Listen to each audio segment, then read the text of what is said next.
à vous dans ce tout nouvel épisode d'Actu People pour tout voir et tout savoir de tout ce qui se passe dans la vie de vos stars préférées. Polémique autour de la chanson Gambela. Koffi Olomide demande toute pression de Cindy Lecoeur. Suivez. Est-ce que dérange Kayo tant au monde ka mwana na ya mwasi Diddy Stone aza tout le temps kokangama tout le temps ba voyage ba déplacement na Fally Ipupa et tomatisera moral na yo que Diddy Stone ou bien basala on peut pas déranger. Invité à s'exprimer sur la controverse liée à la chanson Gambela, Koffi Olomide a tenu à clarifier la situation concernant la dédicace initialement adressée à sa fille Diddy Stone, retirée de la nouvelle version du morceau. Selon certaines rumeurs, cette suppression aurait été exigée par sa compagne et collaboratrice artistique Cindy Lecoeur. On a lingaka ete, on a lukaka liwa na ye, on a tindaka batu ba luka mabe na ye. Ba sabotaka musala na ye, ba fingaka ye, ba koselaka ye, ba makambo, ba luka ba photo na ye, mabe batia. So naza na mutu moko bongo. Ata mona na ye ye vernga. Peut-être dans peseka mbote pinake. Réagissant avec fermeté lors de cette interview, le Grand Mopao a balayé ces accusations d'un revers de main. L'artiste nie catégoriquement toute forme de pression ou d'intervention de la part de Cindy dans cette affaire. Il appelle au calme et invite le public à éviter les spéculations visant à créer des tensions entre sa compagne et les membres de sa famille. D'abord le batege, moi na oyo, on a dédicacé qui na Gambela, oana. Bébé nanga na uta oloba na Joe Matope, neveu ya Cool Matope. C'est bien ça, non? C'est bien sûr. Il y a 4, 5, 6 ans. Beaucoup de choses se sont passées. L'eau a coulé sous le pont. Mentalement, socialement, culturellement, ce n'est peut-être plus la même personne, mais c'est toujours moi. Pour rappel, dans une version antérieure de Gambela, le nom de Diddy Stone figurait bien dans les dédicaces. Son absence dans la version diffusée a rapidement fait réagir les internautes. Certains y voient un signe de possible froid entre les chanteurs et sa fille. On repêche d'abord quoi à Cindy? Cindy n'est pour lui. Il y a des gens qui ont dit à Sanjaïnga, vous écoutez. Mais écoutez, kaka, à Sali, challenge, net au savoir, banzi, tout sur les billes. Sans arrière-pensée. Alors, sans arrière-pensée. Non, tout le monde il était. Bon. Non, il y a des gens qui ont dit Aimé Soko Ferre, Gambela, Sandra Gazak, parce que quand je fais ça, d'abord on appelle ça Nzembote. C'est pas une chanson, c'est une animation. Je n'ai pas écrit Awa Mutuboy, Awa Mutuboy. Non. Je crois que c'est la raison que Natia lui sous-souté, moi, nanana, pour telle raison. On va revenir. Mais sincèrement, je te le dis, moi, je n'ai pas calculé ça. Chose étonnante, le frère David Isé rêve d'un remix de la chanson Nandimi avec le frère Moïse Matuta et Héritier Watanabe. Suivez.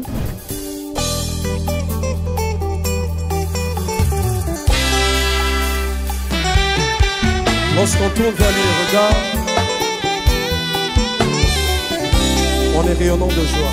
Invité récemment sur un plateau de télé, le chanteur gospel frère David Isé a créé la surprise en révélant les artistes avec lesquels il aimerait collaborer pour un éventuel remix de son titre à succès Nandimi. Répondant à une question du journaliste sur ses préférences pour une version à la fois gospel et mondaine, l'artiste a répondu sans détour. Si je devais faire un remix de la chanson Nandimi, je choisirais les frères Moïse Matuta du côté gospel et Héritier Watanabe du côté mondain. Une déclaration audacieuse qui illustre l'ouverture artistique du frère David Isé, désiré de briser les cloisons entre les styles musicaux tout en conservant sa foi et son identité. En citant Moïse Matuta, l'une des figures montantes du gospel congolais, il s'inscrit dans une continuité spirituelle. Mais en évoquant Héritier Watanabe, icône de la rumba et de la musique urbaine, il manifeste également une volonté de toucher un public plus large au-delà des cercles chrétiens. Si un tel remix venait à voir le jour, il représenterait bien plus qu'un simple mélange de styles. Ce serait une véritable passerelle entre le sacré et le populaire, entre l'adoration et l'ambiance, une union musicale au service d'un message transcendant.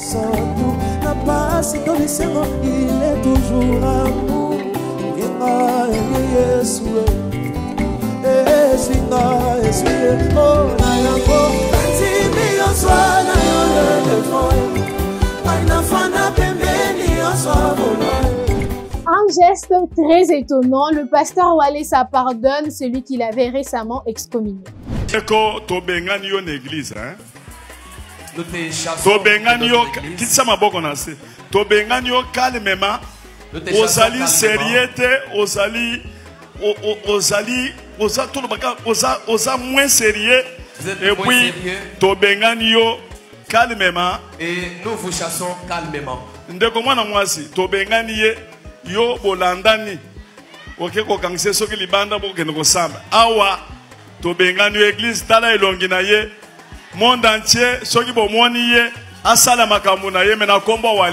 Dans un geste fort et inattendu, le pasteur Walesa a officiellement pardonné le pasteur qu'il avait récemment excommunié. L'annonce a été faite publiquement, marquant un tournant dans une affaire qui avait suscité des vives réactions au sein de la communauté chrétienne. Selon les propos rapportés, le pasteur excommunié aurait reconnu ses torts, affirmant « Je suis possédé et j'ai besoin de délivrance ». Touché par cette confession, le pasteur Walesa a choisi de tendre la main plutôt que de s'enfermer dans la condamnation, un acte d'humilité et de miséricorde qui rappelle l'essence même du message chrétien, le pardon et la restauration. Cette réconciliation pourrait apaiser les tensions récentes et ouvrir une porte à un dialogue plus constructif au sein des églises concernées.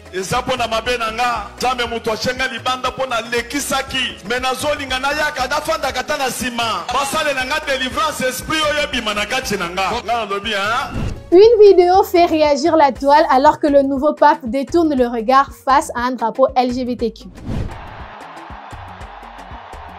Une vidéo récemment publiée sur les réseaux sociaux suscite des vives réactions. On y voit le nouveau pape détourner ostensiblement les regards lorsqu'une personne brandit le drapeau LGBT+, au passage de sa procession. Ce geste, capté en quelques secondes seulement, alimente les débats autour de la position du Saint-Siège sur les questions liées à la communauté LGBT+. Certains y voient un signe de désapprobation ou d'embarras, tandis que d'autres appellent à la prudence, rappelant que ce simple mouvement pourrait être interprété de différentes manières. Aucune déclaration officielle du Vatican n'a été faite jusqu'à présent concernant cet incident, si on peut l'appeler comme ça, mais la vidéo largement partagée relance une fois de plus les questions sur l'accueil de personnes LGBTQ+, au sein de l'église catholique, un sujet sensible et régulièrement débattu.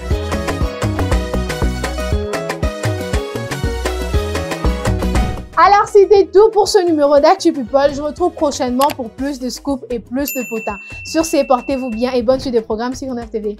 Bisous.